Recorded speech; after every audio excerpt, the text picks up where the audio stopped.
দিদিকে জানানো হয়েছিল এই রাস্তার জন্য। রাস্তাটা আমাদের আজ পর্যন্ত হলো না। দিদির মেম্বার প্রধানরা পাড়াতে আসে না, দিন দেখতে আসে না। তো আমরা পাঠিয়েছিলাম, নিবেদন করেছিলাম দিদির কাছে। তো দিদি ঘর জায়গাটা ঢালাইয়ের কোনো ব্যবস্থা করলো না। এই যে রাস্তা আমাদের।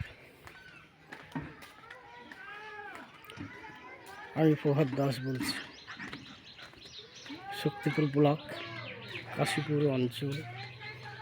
এই যে রাস্তা।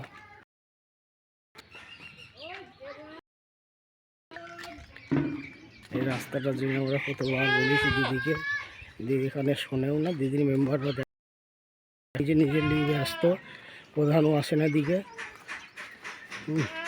বর্ষার সময় যে এত অসুবিধা হয় আমাদের, তখন কী আর বলবো। অলিগলি মহামারার মধ্যে ঢালাই হয়েছে, মেম্বারদের অলিগলি ঢালাই হয়েছে, কিন্তু আমাদের এখানে অলিগলি কোনো সময় ঢালাই হয় না।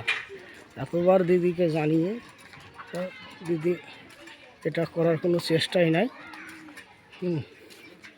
মাটির রাস্তা হয়েছে, কিন্তু আমাদের সাধারণ লোকের কোনো রাস্তা নেই।